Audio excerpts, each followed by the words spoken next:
is gunneting, shot creating, concrete stitching, resin injection, dry packing, polymer impregation, vacuum impregation. These are some various types what we have for rehabilitation of concrete structures when they are failure. The types of structure failures is due to compressive, tensile, bending, and buckling are the basic type of structural failure. For construction elements, these are caused due to faults in design and construction. So this is about something about the rehabilitation of structures.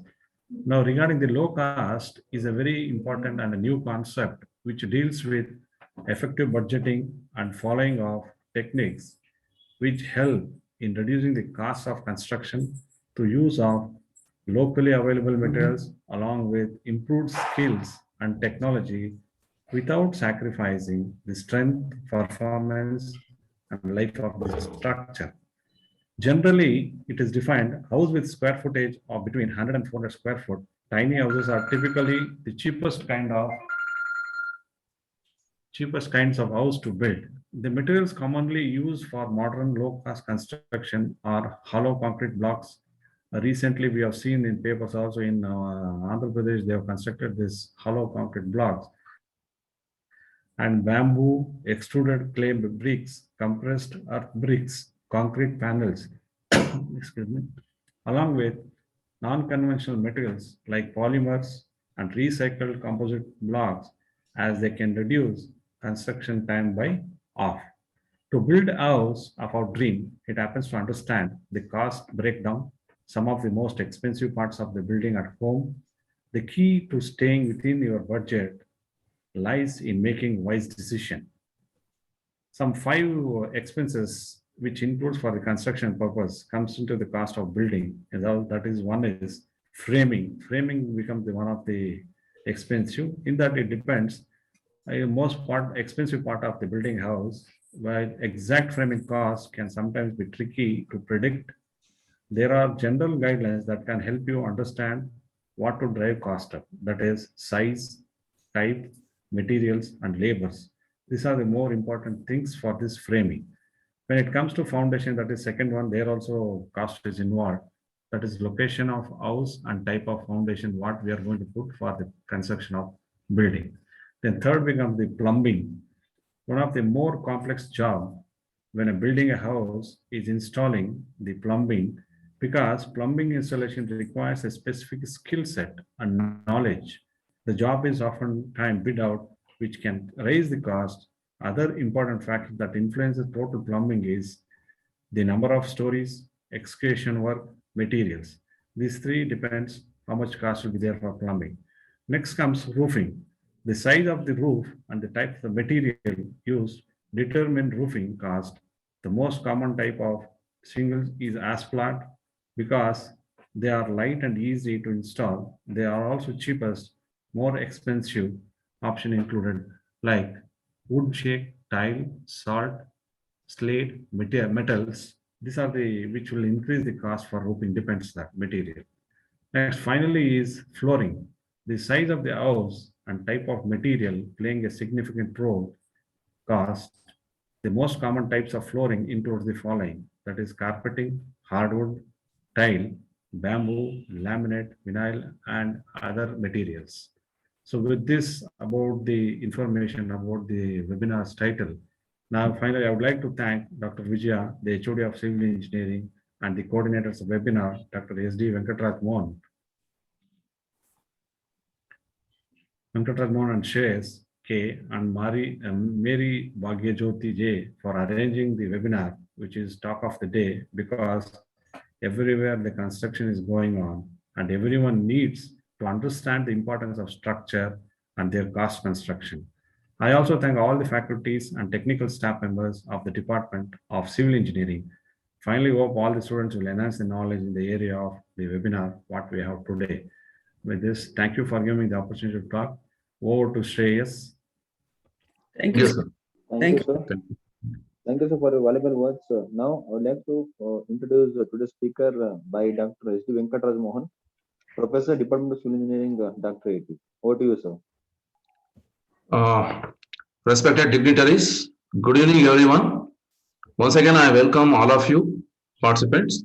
It gives me immense pleasure to introduce the distinguished speaker of this webinar, Dr. L.R. Manjunatha, BE, MBA, PhD. Dr. L.R. Manjunatha obtained his BE degree in civil engineering from UVC Bangalore University in 1992. Obtained MBA degree in international marketing in 1999 from International Institute of Advanced Marketing, Mumbai. Also obtained postgraduate diploma in financial management degree from Indira Gandhi National Open University in 2005. He has also obtained PG diploma in lean construction management in 2008 from Alliance University, Bangalore. He has also obtained a postgraduate program certification in concrete technology in 2009 from United Kingdom. He has achieved a Future Fit Leadership Program from Indian School of Business, Hyderabad in 2018. He has been awarded PhD degree in management in 2018 from Bharatiya University, Coimbatore. He has 27 years of rich experience in construction, building materials, techno marketing, application development, branding, mentoring, and product training. His research interest belongs to green building materials, concrete admixtures, special concretes, alternatives to river sand, skills and career developments for young engineering and management students. He is into research for 12 years and published over 27 research papers in national and international journals and 40 papers in national and international conferences. He has delivered more than 300 guest and expert lectures across the country. He has visited more than 16 countries across the world. He has presented best research paper at Structural Engineering World Congress in 2015 at Singapore. He has participated as chairman for Indian delegation in 2019 at Turkey for Structural Engineering World Congress. He is also life member of Indian Concrete Institute, Instruct, IOV, ISTD, Association of Consulting Civil Engineers India, American Concrete Institute. He was secretary for Association of Consulting Civil Engineering India, Bangalore chapter earlier. He has organized about 70 national and international webinars through various professional bodies and research institutes. About 70,000 of attendees and delegates have participated in that. So he has achieved many more feathers to his cap. Presently, he is working as Associate Vice President in marketing for JSW Cements Limited in Bangalore, whose branches are all over there in India, and advises on projects and research works in civil engineering and management. So with this brief introduction, I now request Dr. L.R. Manjunatha to share his expertise and experiences to the gathering. Over to Dr. L.R. Manjunatha, sir. Sir, before that, one more thing I wanted to add. Sir, he is one of the BOS member of our from industry, sir. So you forget that to add. He's also one of the BOS member for our BOS. That is for our industry, from industry side, sir. So thank you, sir. Thank you, madam. Thank you, Ambedkar Institute of Technology, Chief Convener Dr. G. Rajendra sir, that wonderful introduction about structural rehabilitation and low-cost construction in civil engineering. My special thanks to Convener Dr. Siddharaju D, Dr. AIT, Dr. S. Vijaya, Professor and Head, and coordinators SD Venkataraja Mohan, Shayes K, Mary Bhagya Jyoti, madam, and also Dr. M.A. Negde, who's my close friend, who's from Ambedkar Institute of Technology. You can say for the last 15 years, I know him as a friend and the industry. We have been working together at Indian Concrete Institute and also Association of Consulting Civil Engineering. I was the secretary, he was the chairman. So we have a very strong relationship with AIT. I keep coming to AIT for delivering various lectures physically. Today's topic, rehabilitation of structures and low-cost construction in civil engineering, is a very important topic. As we know that many structures are coming for restoration or rehabilitation. Already they have passed 100 years, 150 years, 200 years. and they are all monumental structures. I'm telling you, like if you are having a small mud house, you can demolish and build a new house. And if it is an historical building having architectural significance, having archaeological significance, you cannot destroy it. We have to rehabilitation. We have to do rehabilitation. So this is one side, protecting the depleted structures. The cost of replacement may be very high. So what method we are adopting to rehabilitate those buildings? And the second option is the low cost construction in civil engineering. So I will not say low cost. Low cost was the word earlier we were using now. I would like to say affordable housing. Okay, we have to make it affordable. It's no longer a low cost terminology suits now. Earlier, low cost means it's very low cost and only some people, poor people should stay in those houses was the mantra. But it's not no longer that mantra. It's going towards affordable housing, light housing technologies, 3D printing, modern construction methods. So these are the various new things which are coming into picture nowadays. So these two topics I'm clubbing together because each and every topic, rehabilitation of structure, it will take one day if you want to really deal with that topic. And modern construction technologies, affordable housing, it will take another one day. So clubbing together, I would like to give a presentation. It is not new to me, all these topics. Rehabilitation, I will say after graduating myself, my second project was a rehabilitation of a building. It's a first project because after graduation, somebody gave me a drawing. You do the my house drawing because you become a civil engineer. Now you are eligible to do a working drawing for my house. So one of my friend had given me that opportunity. Second opportunity came to me. There was one temple trust in Jayanagar, 7th block, where they were building a Chowdhury, Lakshmi Venkateshwara Temple Trust.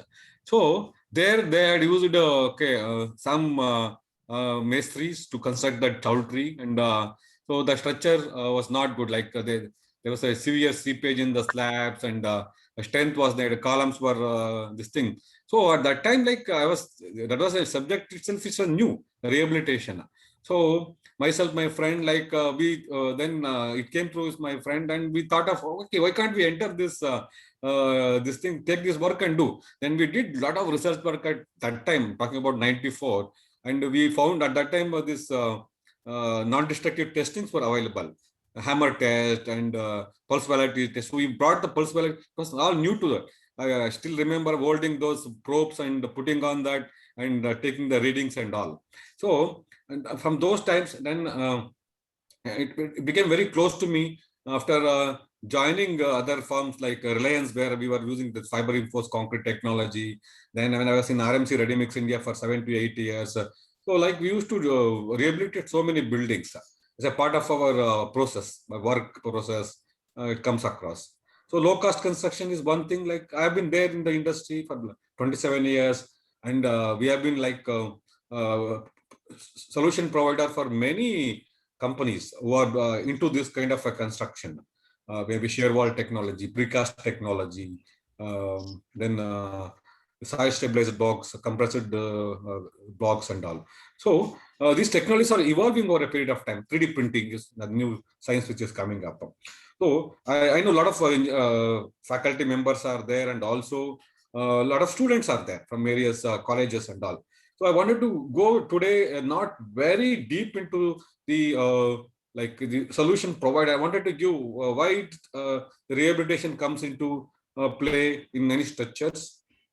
And also, I want to give small tips, initial tips, like a person who comes out of a college and all. You get an opportunity like me. When I immediately came out of a college, I got an opportunity to rehabilitate a building, such a rehabilitation of a building. We have done a lot of grouting works and all. Then jacketing works we have done.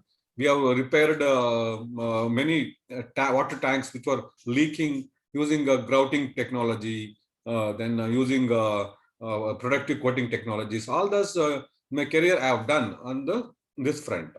So I would like to give a brief on these things so that you will understand easily then how to take it forward. So before going to the presentation, I would like to talk about my company, JSW Group, where I belong currently. One of the largest conglomerate in the country, close to 1 lakh crores turnover. JSW Steel, one of the largest steel company in India. JSW Energy, we have installed capacity of 4,500 megawatt. Going forward, we are installing more and more wind and solar energy portfolio to our company. Then JSW Cement, where I work, okay, one of the largest producer of slag cement, GGBS in the country, with an installed capacity of 14 million tons. And very soon it's going to be about 20 million tons capacity. And we also operate large ports and cargo handling facility. And we are into paints, okay, protective coatings, paints. That is a new entry. And last week, we have entered into ready-mix concrete business called JSW Green to provide very sustainable, efficient solutions to avoid all this kind of rehabilitation works. And also, we have entered into construction chemical products where we have launched 3 products: ready plaster, then crystalline waterproofing, then flooring solutions. So JSW as a building materials company, we are into all the products. We have all the products with us, which can help both for low cost construction as well as structure rehabilitation of the buildings. We may not have polymers and chemicals, but we have solution with us. This is the growth journey of JSW. Apart from the materials and solutions, we are very much into social sector also. Okay, JSW is into training the Olympians through inspiration of sports. We are into cricket, Delhi Capitals. We are the co-owners. Bangalore Football Club. We are the owners of Bangalore Football Club. Apart from that, wherever our plants are there, we are into social activities, children education, then providing food and facility. Recently, we had established 1,000 bed capacity COVID hospital at Bellary, and we had laid 5-kilometer pipeline of supply medical oxygen to the patients. Still, it's working. That is the commitment of JSW Group towards social responsibility. This is the journey of JSW Cement, and we are present in southern India, western India, and eastern India, and very soon our operations will also start in the North India with our new plant expected to come in the Rajasthan belt. Also, we have a plant in Fujairah, United Arab Emirates, that manufactures clinker. The products are very eco-friendly. Whatever JSW is manufacturing, very eco-friendly products. We use our industrial byproducts generated from steel and thermal energy to make valuable products. Earlier, it was being thrown as waste product and it is occupying huge land bank. But all these products are getting converted to valuable products in terms of slag cement, in terms of composite cements, in terms of GGBS, which is used for ready-mix concrete applications, and slag sand, replacement of natural river sand, and also we have aggregates also. The background of today international webinar is the many structures have been constructed in the country. Okay, so without proper design, proper elements, okay, proper workmanship. So there are many structures constructed with very poor quality in terms of materials and design. So such structures, whatever has been constructed and also being constructed, I am not saying that only old structures are coming for rehabilitation. Structures which have been constructed 6 years ago, 1 year ago, they have come for rehabilitation because still we have not graduated as a country in delivering quality constructions. That is the irony of this country. I'm talking about this country. It may happen everywhere. Only in this country it's happening because predominantly construction in India happens through workforce. We are not so much mechanized, even though in cities like Bangalore, Hyderabad, Delhi, Mumbai, we are going towards mechanization construction using ready-mix concrete, using Maiwan formwork, using precast technologies, and other various machinery. We are most getting towards modern construction technology. In the rural area, still we are depending on labor force. They have to do, even though they are skilled or unskilled, we don't know exactly. They are the people who are constructing. Because in India, construction industry employs second most people after agriculture. So in a case structures are not rehabilitated in time, deterioration of structures will happen very much faster. The structures may get collapsed, and it will be damaging the lifeline of the people. Okay, so large number of such structures are there in the country, particularly in semi-urban areas and all. So it is high time that we should evolve a methodology, process, and systems to rehabilitate this building so that we don't face any problems in the future. So distressed buildings are many types. Some of the photographs you can see because of poor quality, plastering coming out, foundation sinking, then cracks, cobweb crops everywhere, and it's all because of poor maintenance, poor workmanship, negligence. Several cause of worry, and also many disasters happening. Buildings are falling down, killing people. Recently, we see a couple of collapses in Mumbai, because Mumbai is a very severe zone in terms of environmental conditions. So many buildings, the societies are there. Many buildings we still see, very, very old state, because unless you demolish them and reconstruct and all, like, become very difficult to live there. So any buildings which collapses lead to loss of life and loss of economy. So one more field, okay, structures on land, structures on sea, coastal environment. India is having more than 5,500 kilometer of coastline. Okay, that is the main coastline, and although it's one of the largest coastline. Along that, we have major cities, urban life, maybe Mangalore, Mumbai, Goa, Chennai, Vizag, Calcutta. So we have a huge coastline, and maybe 30 to 40, 35% of the construction is along the coastline. So these structures built along the coastline are subjected to severe atmospheric conditions, severe conditions. Because of that, permeability is an issue. If the concrete is not done properly, then we have carbonation, corrosion, sulfate attack, alkali silica reactions. So these are the various attacks which happen on the concrete surface. Okay. So causes of deterioration of concrete. Okay. So we know the main cause is the penetration of water. Okay. Any structures which is constructed should not done the proper compaction properly. I'm going to talk about later 7 holy steps in concrete making. So definitely water will enter. Then along with that, we have other ingredients entering. Carbonation, carbon dioxide entering.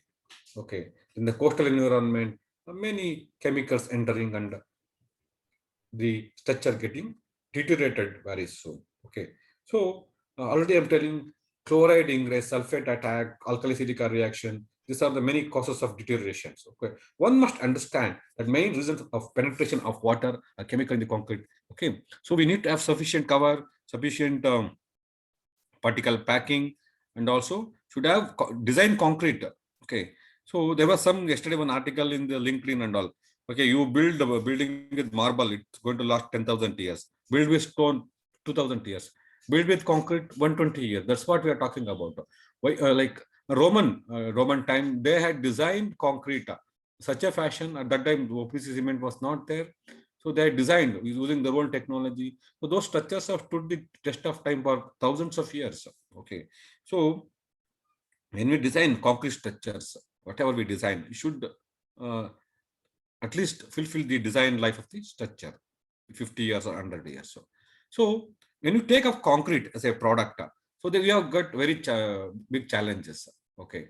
Ideally, you want a perfect particle packing. Okay. When we make concrete, a fresh concrete, when we paste, when we lay it, should have a particle packing properly should get compacted. But in the practice, what is going to happen is that due to the poor compaction, segregation, and breeding, we are going to have a lot of voids in the concrete.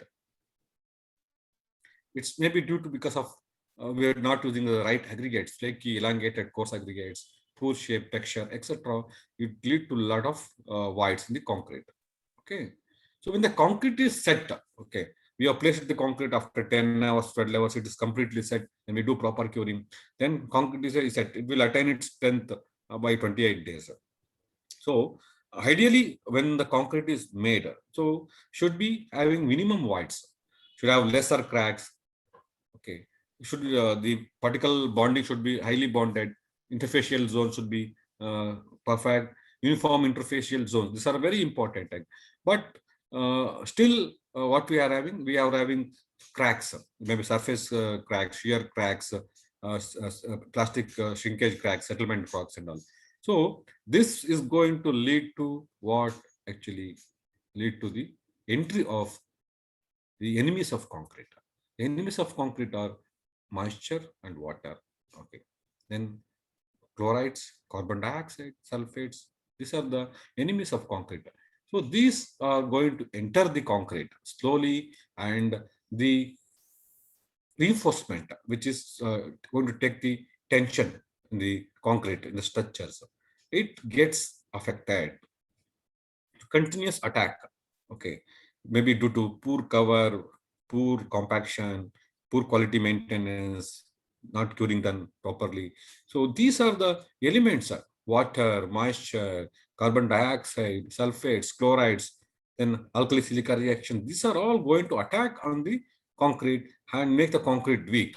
So, and also attack the reinforcement. So the reinforcement get corroded, then the steel is going to expand because of the corrosion process. Okay, so because of that, the spalling of concrete will happen. Then the structure what we have designed for 50 to 100 years will only last for maybe 25 to 30 years. I don't know, maybe it even deteriorate much faster.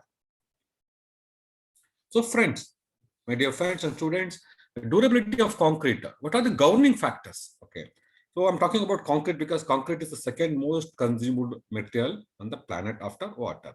So currently, the cement production globally is about 4.2 billion tons. So we have an estimation concrete production of 12 to 13 billion cubic meter of concrete. So the second most consumed product after water only. So concrete, there's no replacement immediately. We may have steel structures, other types of structures, 3D printing. It's not up to the scale. So still, it's the most consumed. So the concrete system, when we should have the proper materials. Okay, what kind of binders we are using, what kind of aggregates we are using, what is the mixed design we are using. Same mixed design, it will not hold good for what holds good for Bangalore, may not hold good for Mangalore or Chennai. Okay, based on the severity of the environment, design requirements keep changing. So materials are very important. What kind of materials we are selecting is very important. Then we have process. Okay, process is mixing. Okay, how you are going to mix. When you get a very good raw material, if you don't make proper, like you may get very good vegetables, everything. The cook is not right. If it doesn't put salt or whatever is properly, then the food doesn't taste properly. So that's the way. Even though you have a very fantastic, very high quality materials procurement, if the person who's making the concrete, the technologist, concrete technologist at our site, the engineer, he does not do proper things, then we're going to have problem. So mixing, transportation, compaction, curing, temperature control, workmanship of you may make a very good concrete, but the workman, if you don't have a skilled person to properly lay the concrete, still we have a problem. Okay, then once again we have physical attack on the concrete. So concrete is made, it is set. Okay, then we have abrasion, erosion, cavitation, freeze-thaw actions. These are the physical attack on the concrete. Okay. Then chemical, internal reactions, dissolution, leaching, expansion, and alteration. So these are the various things which will attack the concrete. Okay. So the attack on concrete in the coastal environment can be controlled. How you can control? Okay. So reducing the permeability of the concrete. Okay. you have to reduce the permeability of the concrete in the coastal environment for the concrete. Slow and low leaching. Elimination of free lime using secondary cementitious material like GGBS or slag cement or fly ash, other things. Reduction in carbonation. So how it will happen if you reduce the permeability of the concrete and make the concrete to hydrate more, make the particle packing properly, then so you have reduction, carbonation, sulfate attack, chloride attack, okay, alkali silica reaction reduction, then corrosion of, reduce the corrosion of embedded steel reinforcement. These are the various things in the coastal environment you can control. So what our IS 456 says? So we have IS 456 is a Bible for our concrete handling. So it says that you should have a proper cover wherever the structures you are building based on the type of exposures. Okay, maybe mild, moderate, severe, very severe, extreme conditions. You need to give a proper cover to the reinforcement. So it should, okay, like when we are in summer, we wear simple cloths, okay, which this thing. When you go to maybe Kulu, Manali, where the cold is there, extreme conditions, we have jackets or fur we use, wool you use. So based on the environmental condition, we also change our dressing to the environment. Like that way, you should provide proper cover to the reinforcement based on the severity of the exposure conditions. And also we have different grades of concretes based on the conditions. Let us say you are having extreme condition. Okay, you have got structures submerged in the sea. So minimum grade of concrete should be M45. Moderate conditions, M25 is okay. Like Bangalore, you can use our Hubli, which are away from the coastline. Then severe environmental conditions like okay, structures near to the coastline, M30 is minimum. Very severe. Alternate wetting and drying conditions. Structures along the coastline should be M40. Okay, the cover and the grade of concrete is specified. Still, people make M20 grade concrete in the coastline. That is not acceptable at all. Okay, that's not the right concrete. So durability aspect. So to avoid concrete deterioration, so we need to protect the concrete. Okay, so we need to avoid the physical deterioration of the concrete, chemical deterioration of the concrete, leaching, sulfate attack, acid attack, seawater, alkali aggregate reactions, and protect the reinforcement from carbonation and also chloride attack. Okay, so it's a two-way solution. One, we should protect the concrete. The second thing is you should protect the reinforcement also. So to protect the structures, these are the various things we should do. This is the line diagram of avoiding the concrete deterioration. The main challenges in improving the concrete performance and durability is improving impermeability. Okay, so improving, so continuously make the concrete impervious. Then any chemicals, anything cannot attack. Like how we are talking about immunity during this COVID time and all. They keep on telling, okay, you develop immunity, you eat this kind of food, that kind of food, you drink this kashaya. There are so many Ayurvedic products have come. So to improve the immunity system so that the attack of virus, viral load can be stopped or can be minimized, okay, on the structures. The body, talking about virus, okay. So like that way, we need to develop systems in the concrete to improve permeability of the,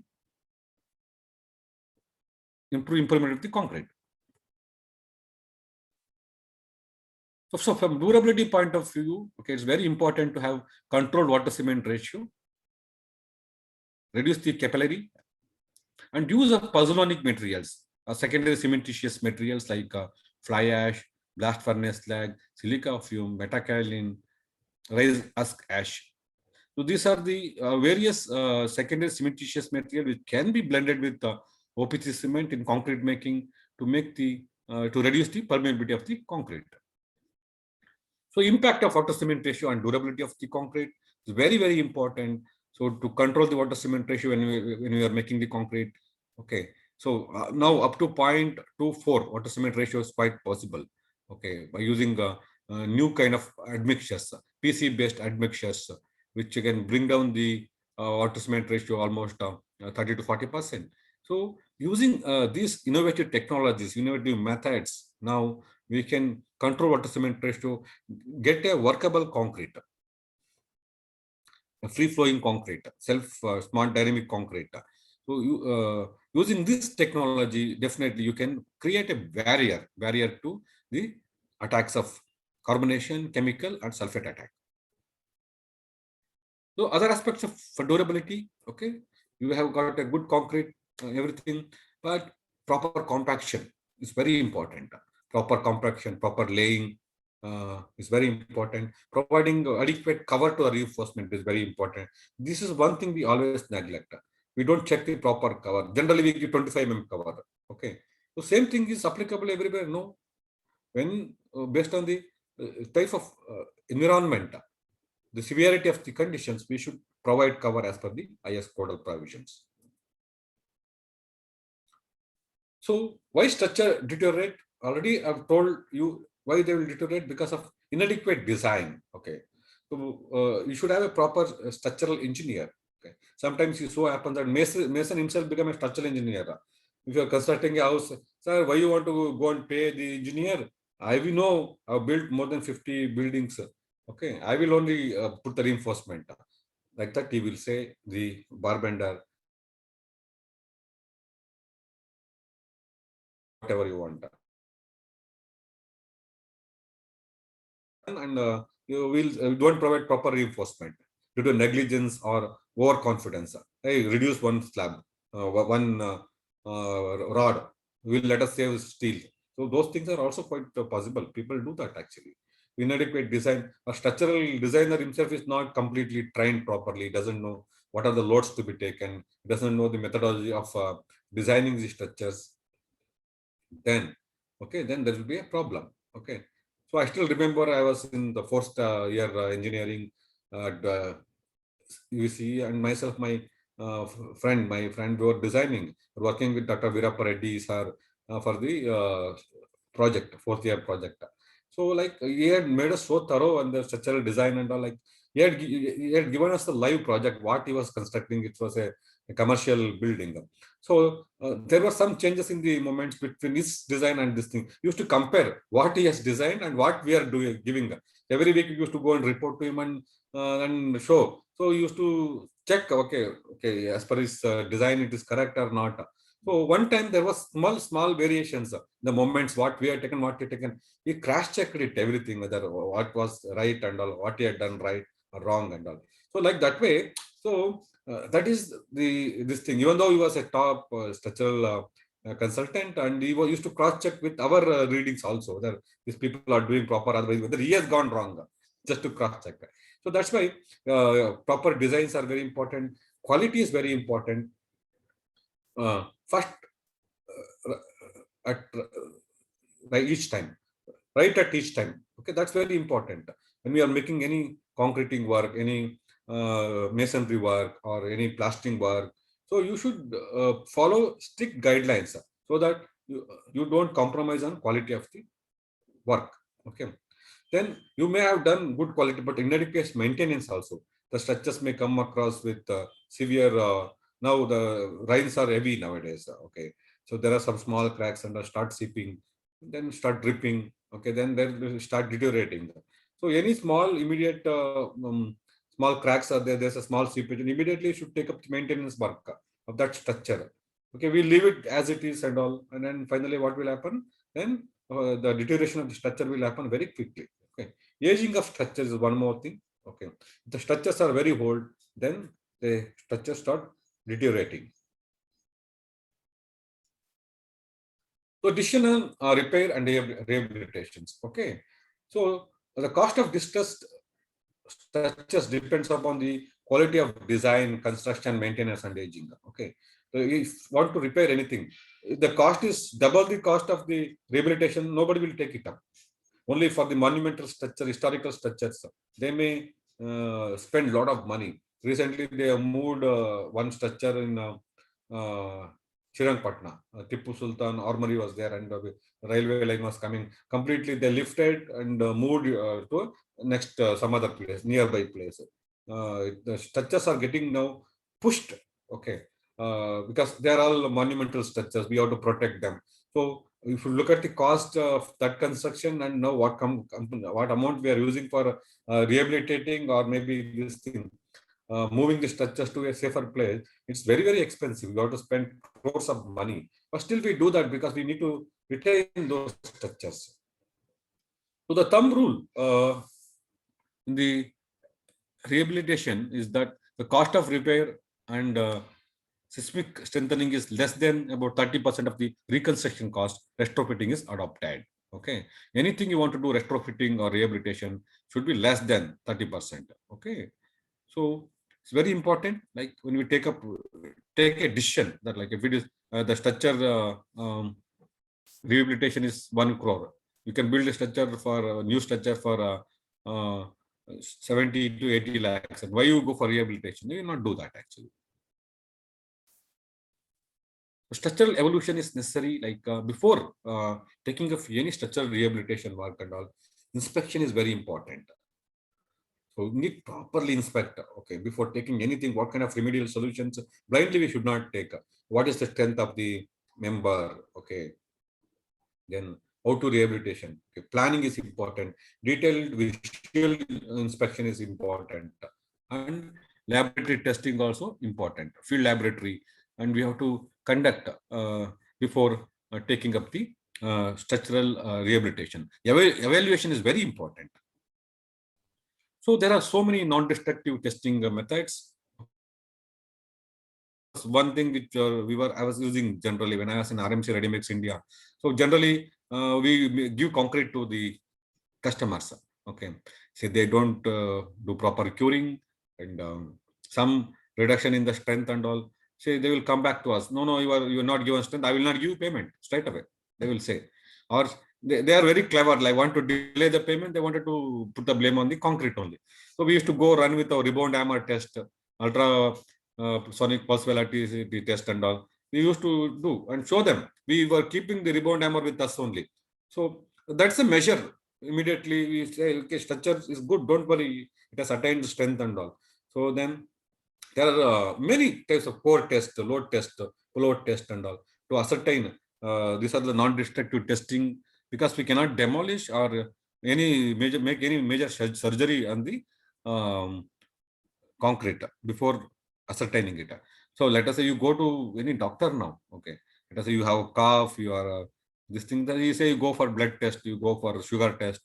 So at least testing only you spend 10,000 rupees first. So then you will take all the any specialist you go and all, you will recommend 10 tests on your body, everything you take to elimination. Like finally then you will give solution or the medicine based on okay after analyzing completely your body. So that's how. So because now testing is very important. The diagnostic approach is very important now.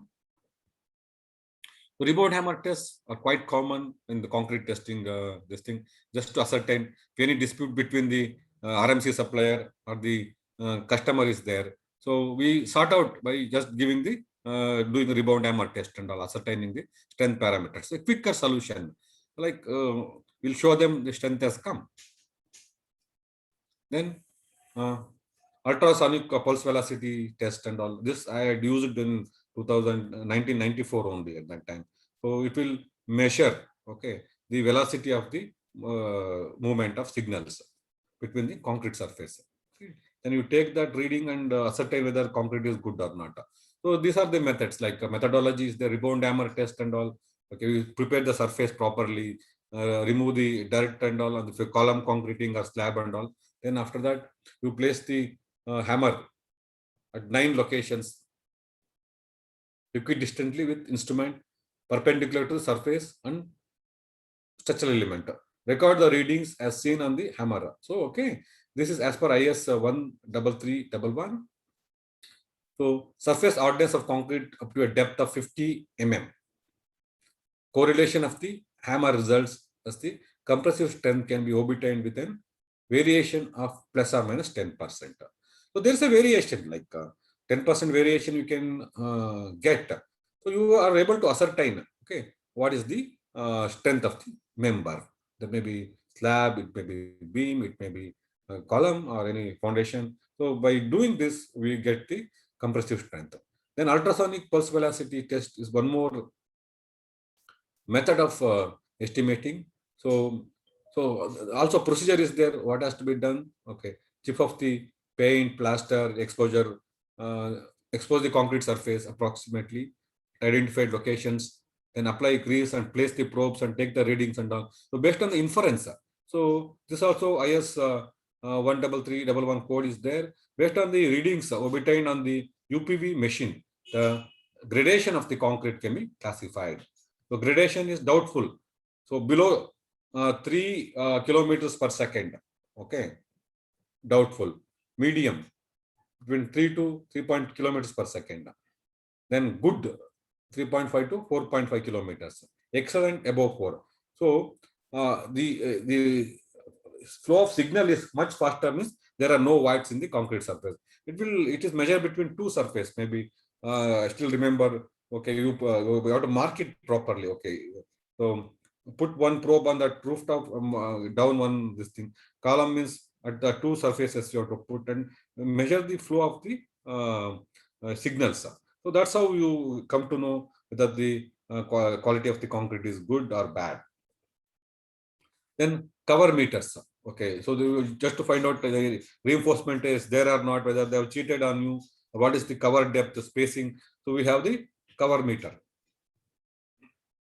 Then plow strength also is one more test to ascertain the concrete strength of the concrete.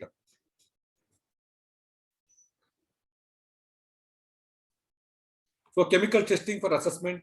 So we will do many tests, chloride tests, RCPT value, carbonation test, sulfate test. So these are the tests we conduct on to ascertain the durability of the concrete. We take the interpretation of the test is important and to be carried out by experts who have got a specific knowledge on the doing the analysis.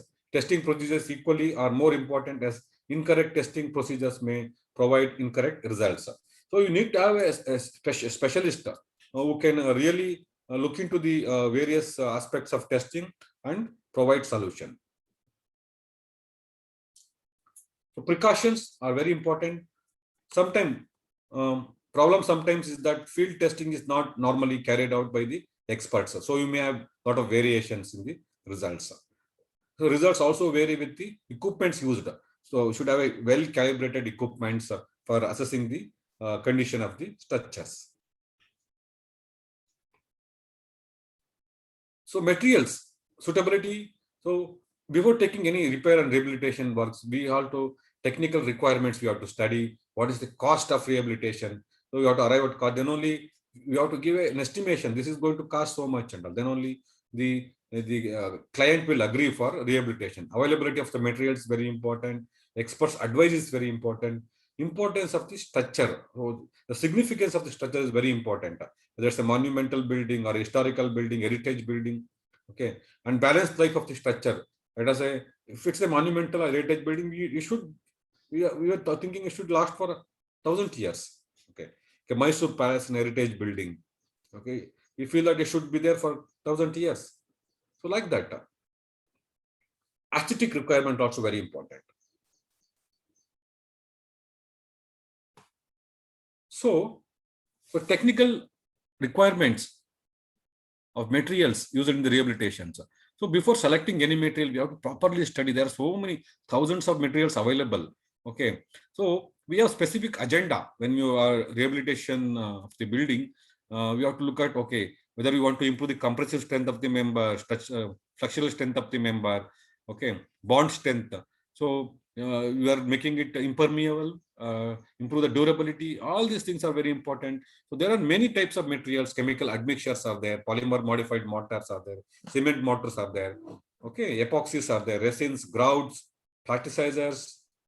Then, so we need to look into all the aspects of carbon fiber, geosynthetics, nanomaterials. So there are various types of materials we have come. based on the need, we have to select the material. There are so many rehabilitation methods also. Carefully, we have to select proper repair and rehabilitation methods to be adopted by looking at the requirement of the structures. So structural repairs are to be carried out first, and therefore thereafter retrofitting and painting works and all. So first you have to ascertain, you have to do start with repair works first, then go for retrofitting works, and if you want to provide seismic activity, then you have to do it later on. So such a sequence is followed as a repair of non-structural members initially may cover up structural cracks or members required structural strengthening. So strengthening we have to do for the concrete or the members, later on you should retrofitting and also seismic retrofitting, we have to do that.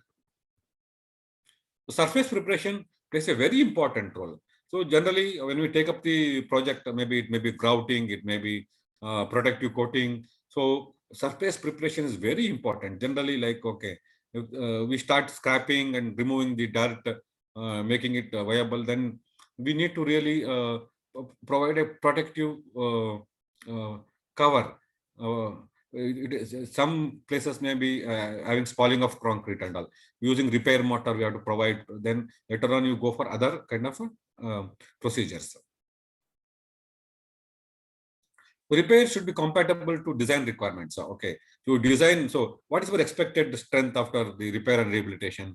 So, you have to select materials in such a fashion that they will give that strength. A prototype model should be done before taking out a major work and all.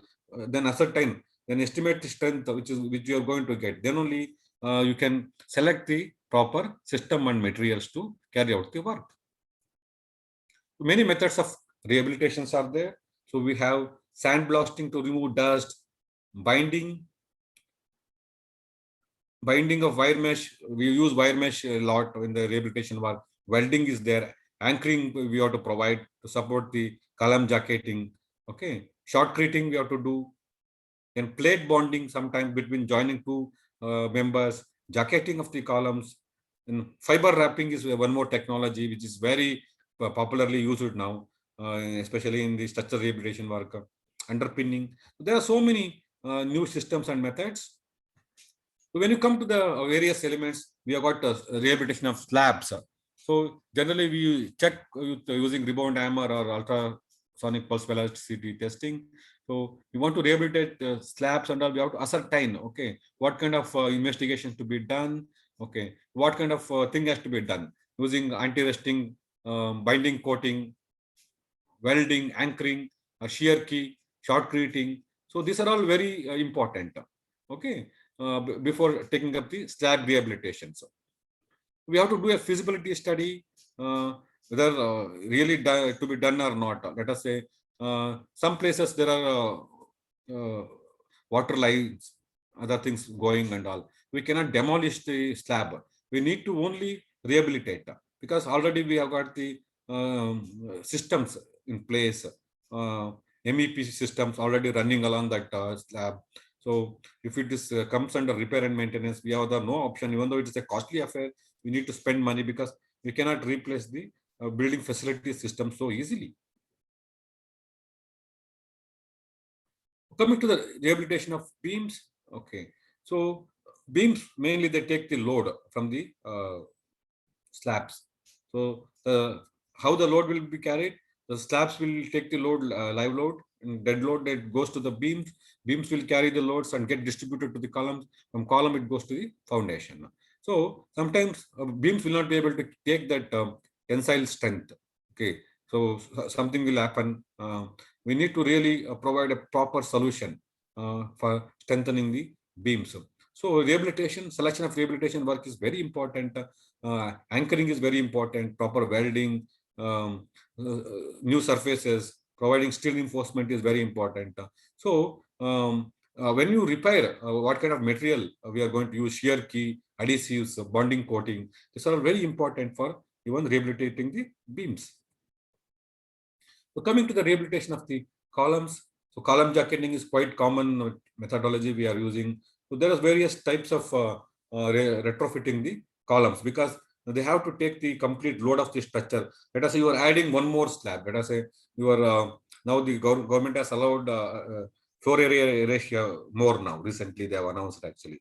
So now people say, why don't I add one more floor? If it is a commercial property, would like to add one more floor. I wanted to rent it out. So already he has designed the building for 5 floors. He want to add one more floor. He will study.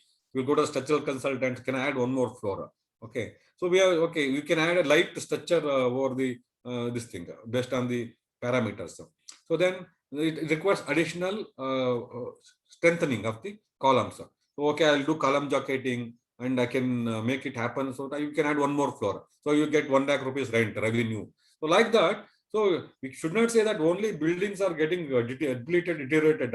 Generally, it requires the strengthening and the rehabilitation. Even for the existing structure, also if you add one more floor, additional facility, because the government is increasing the floor area ratio along the metro lines, along the suburban train rides, wherever the commercial properties are there. So immediately they want to add one more floor. So we need to provide solutions for that. So retrofitting is one thing which is done through plate bonding, fiber wrapping. We use very costly material for retrofitting and all. It's very costly affair. So we need to select proper material for retrofitting activities. So why retrofitting is required? As I already told you, damaged structures, then excessive loading coming because of the additional floors, erosion in the design of construction, modification of structural systems, seismic damage, any earthquake happens, seismic damage happens, you have to rehabilitate. Maybe some part is damaged and all, you need to do that. Structural cracks coming, and corrosion due to penetration honeycombing. Okay, so there are so many things which make the concrete to be retrofitted. So column jacketing is one thing where you need to strengthen the columns to carry more loads and all. So how will you do? Like you scrap the existing column, remove dirt and all, prepare it properly, hide epoxy bonding or polymer modified mortars and all. Then you provide the shear key, then provide additional reinforcement. Then also put a formwork and use micro cracks, micro concrete. Micro concrete is of very high strength, M50 grade or M80 grade. Micro concretes give very high quick strength and all. So pouring that micro concrete and we are going to strengthen the columns. These are the various methods. Similar way we do the even the beam also, beam column junctions like that. So coming to the rehabilitation of masonry structures, the masonry structures they don't have any reinforcement, they don't have any column beams and all. Maybe 2-story, 3 stories and all. They are monumental structures or maybe historical structures, architectural structures. So we need to really strengthen them. So we use technologies like seismic retrofitting, strengthening. It's very important. Make it to act as monolithic structures. So these are the various systems you have to follow. This is a very costly affair of rehabilitating the masonry structures. So I'm coming to overall picture of how the rehabilitation structure should happen. So I want to say that, okay, first you have to, already the old buildings you are rehabilitating or retrofitting, whatever you are doing. But in future, whatever structures you are building, you have to take proper care. Whether it may be along the coastline, other maybe excluding the coastline. We need to take proper care, proper concreting methods, proper mixed design methods, proper cement content, proper grade of concrete, what kind of quality of aggregates you are using. So with using all these factors, we can improve the durability of the concrete structures. So till now, I've covered about the structural rehabilitation. That is my part 1. The second part, I'm coming to the budget and affordable housing. As I earlier told you, I didn't want to use the word low cost because people have the mindset is low cost means is low quality. No way, no way, no way. So budget and affordable housing, that means minimizing the cost of construction using various technology. The precast technology is one technology where like you manufacture the elements at a designated factory, then bring them and align them.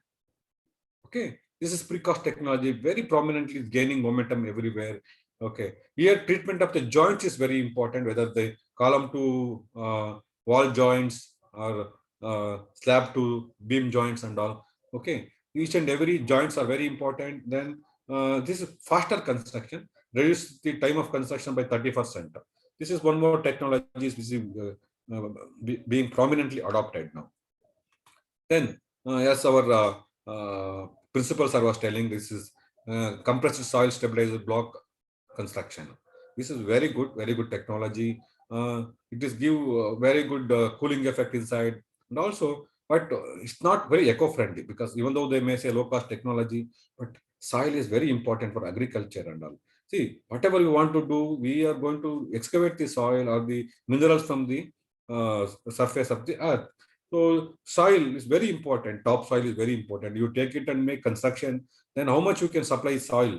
Like what about agriculture and all? So to a certain extent, where you are doing a massive structure, large scale construction where soil is available, you can go for this compressed soil stabilizer block technology. It's very efficient. You have to add 5% of the cementitious material to make more bonding in the blocks. It's gaining momentum. People now going, I can say, I'm in RR Nagar, many areas and all, constructing the using soil stabilized blocks is a passion now. Many architects are doing that actually. So it's quite common. So I don't say it's very sustainable activity, because you are using soil.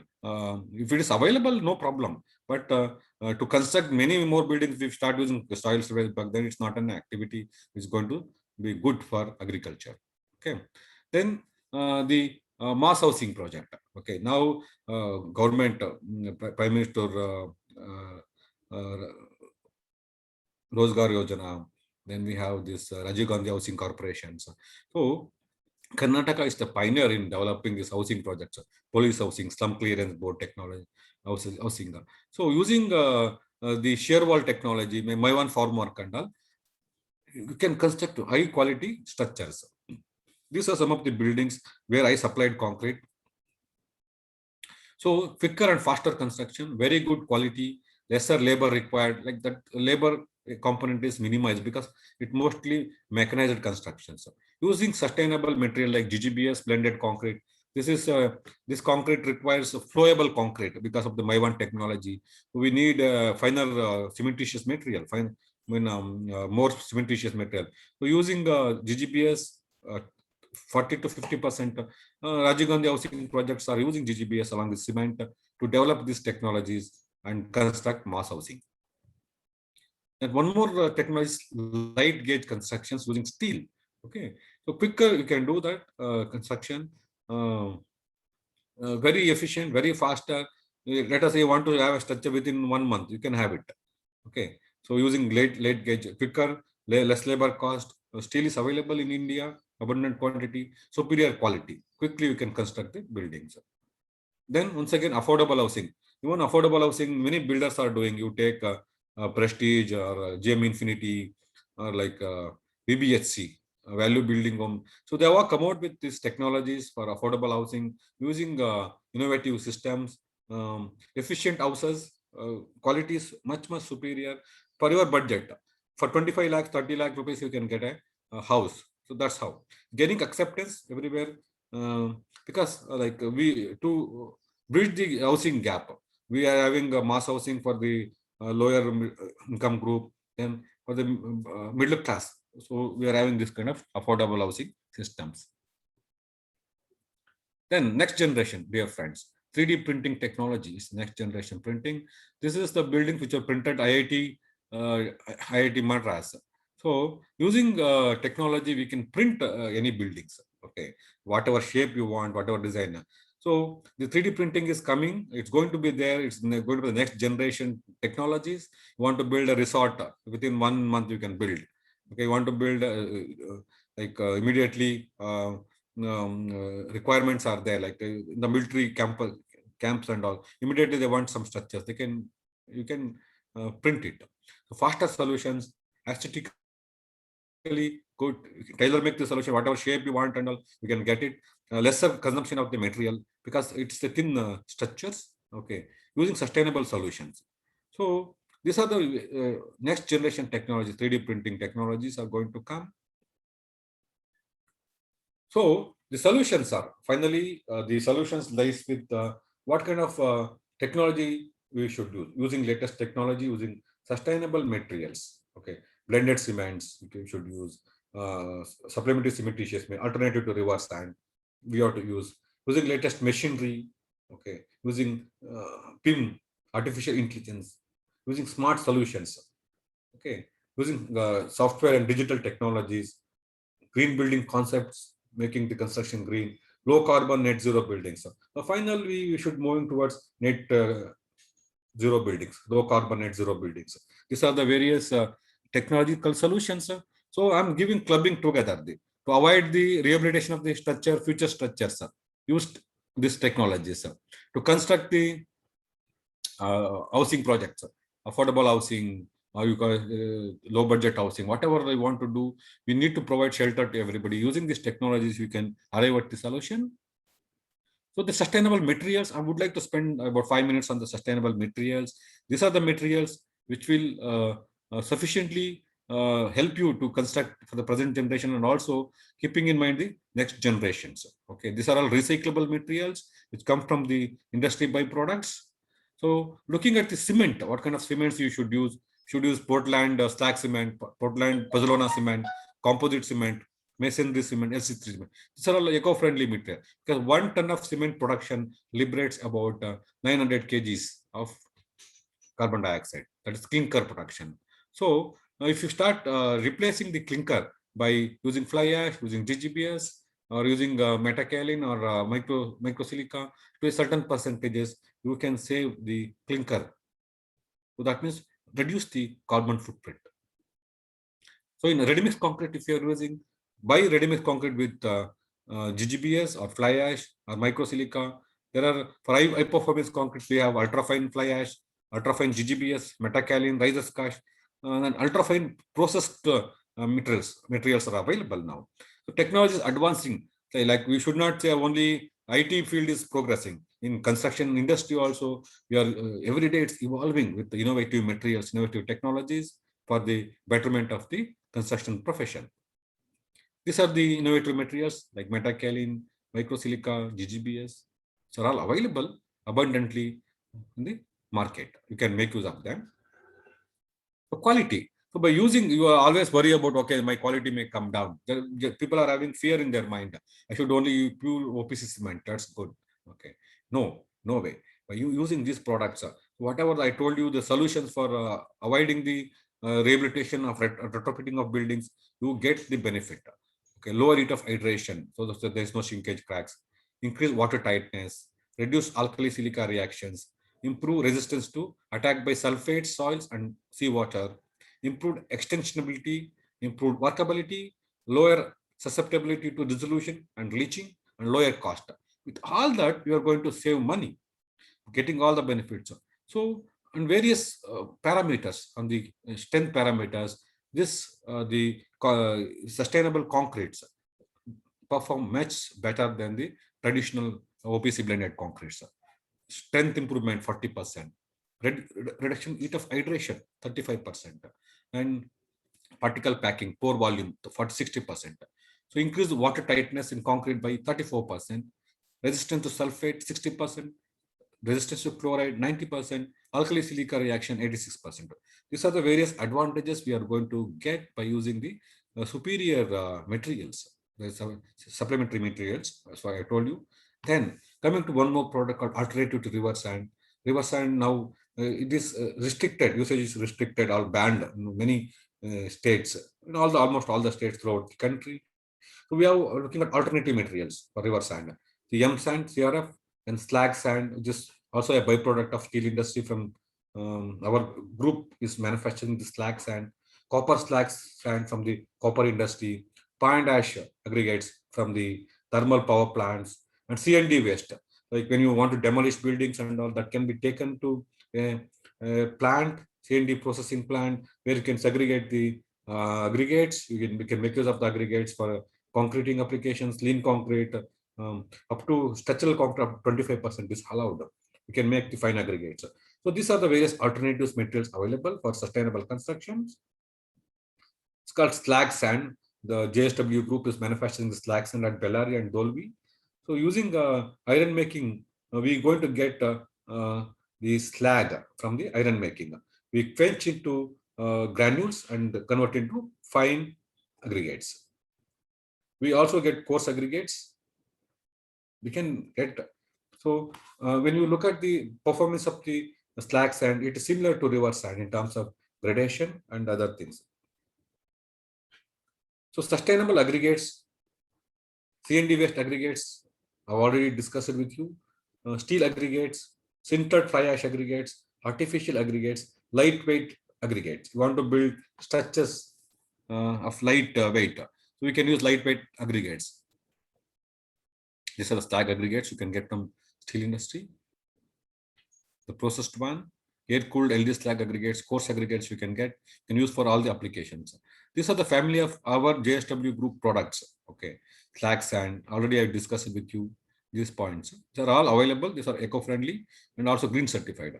So coming to the concrete, you can, this equation is very important for all of you. Why I'm telling this equation is because how you can say, so far I've discussed almost 2 hours, you may think that how the improvement in the concrete durability happens using supplementary cementitious materials. It happens because OPC cement reacts with water. It liberates calcium silicate hydrate gel plus calcium hydroxide.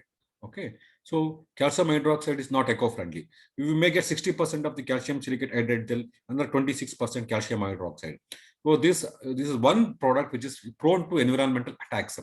So slag or fly ash, whichever is there, it reacts with calcium hydroxide and generating more calcium silicate hydrate gel.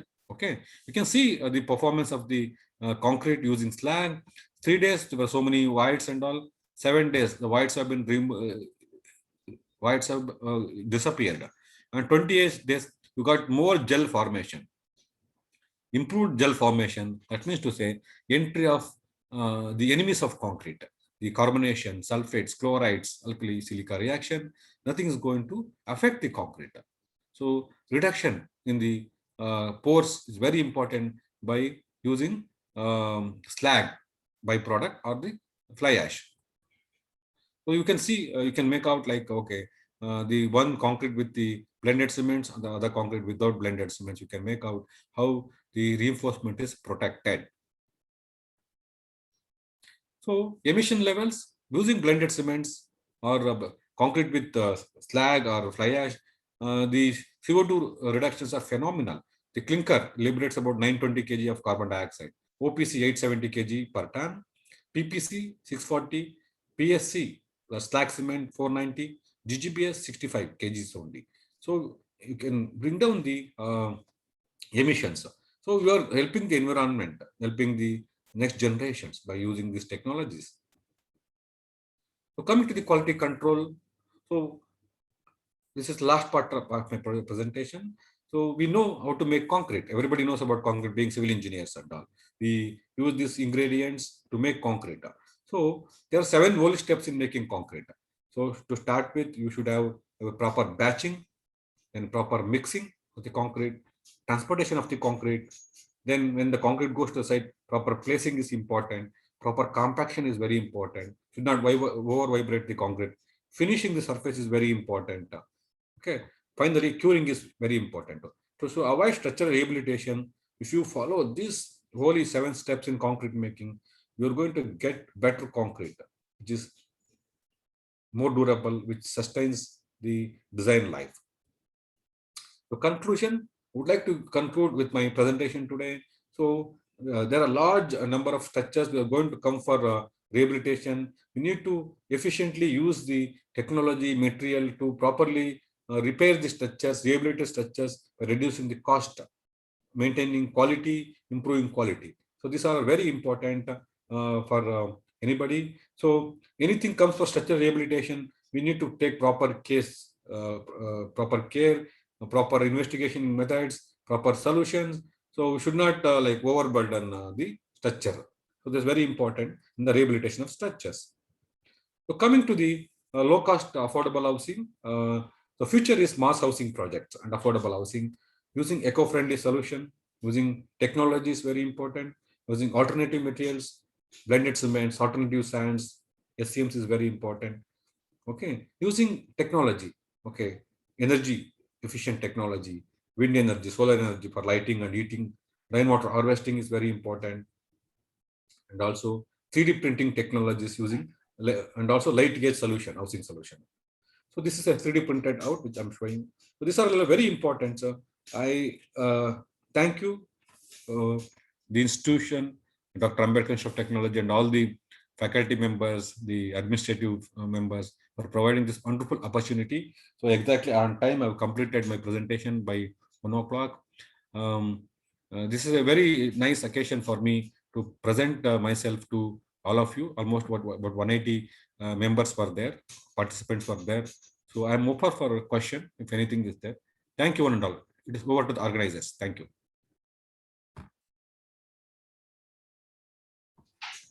Thank you, sir, for your valuable information.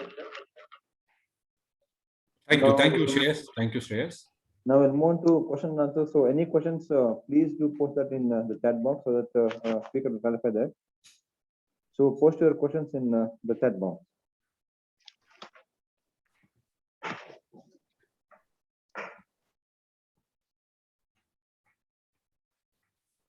Participants, any queries? Do post that in the chat box so that speaker will clarify that.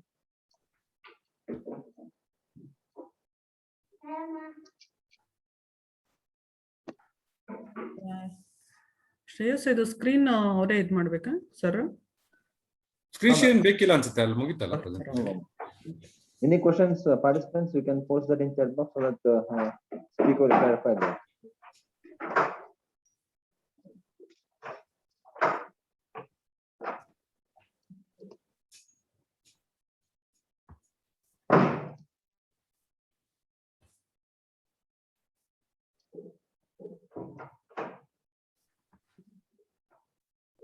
Yes, sir. There is a question about the advanced technologies from Chetan.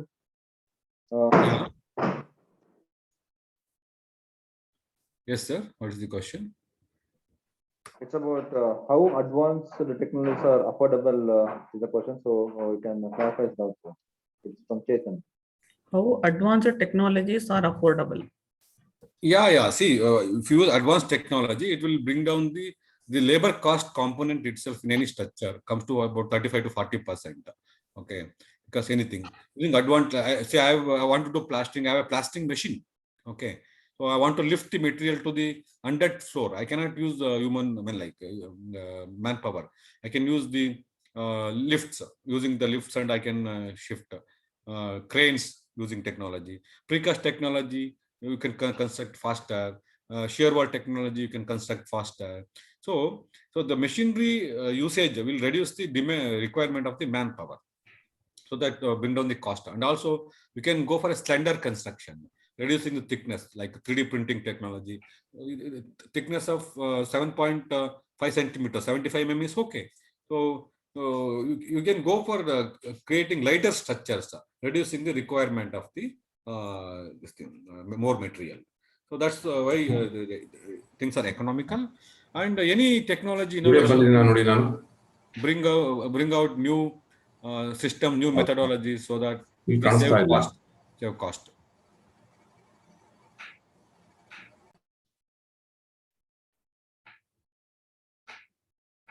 So there is another question from Viresh. It's what is your view on dam rehabilitation, which is from DRIP, that is dam rehabilitation and improvement project in India. Sir. It's from Viresh Megalmani. Dam rehabilitation, no? Yes, sir. Dam. See, what like is your view on dam rehabilitation? Dam rehabilitation, mainly it happens because like we have to continuously maintain. It's all water retaining structures. Huge force and load will be coming on the members, concrete structure and masonry structures. So we need to continuously, because a small leak may lead to disaster. So the underground underwater injection grouts are required. Ultra fine micro concretes are required. We have to really grout the structures, repair it and all. So it's an ongoing process. So many dams and which have come for restoration, and dams are getting continuously repaired and rehabilitated. So because they are the water bodies, we cannot keep on building dams every day. We can build houses and all. So on a continuous visual, you are maintaining the dams. There's a separate team in the government which are taking care of the rehabilitation of the dams using various technologies, various materials and methods.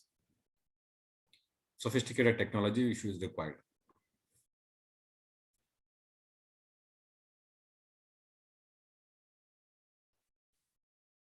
Sir, there is a question with respect to Lighthouse project, which is started in India in Jan 2021.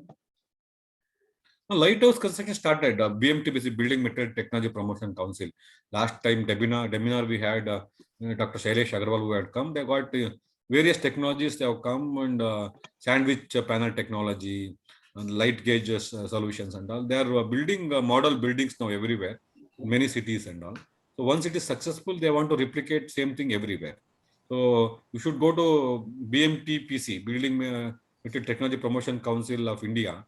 If you go there, you will get many technologies which have been now getting under implementation, and also some training course also is available there. You can visit that website. Hello. Yeah.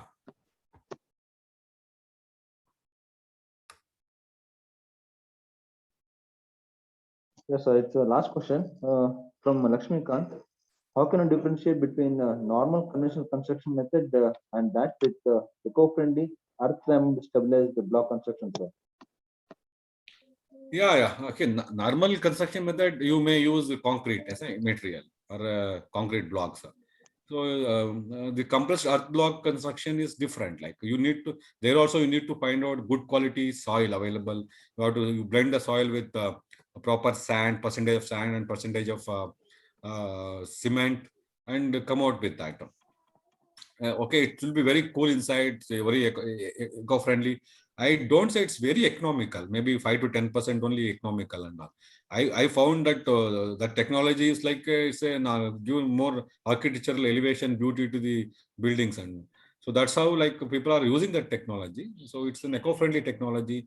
You get green certification for that. So these are the things you get using soil stabilized blocks for construction. Thank you, sir, for your valuable information related to the 3D technologies and NDT techniques, what we're using these days for to know the structural stability. Now, I would like to, we'll go for a vote of thanks. So, Ms. Mary Bhagirathi will give the vote of thanks by addressing the gathering. Over to you, Mary.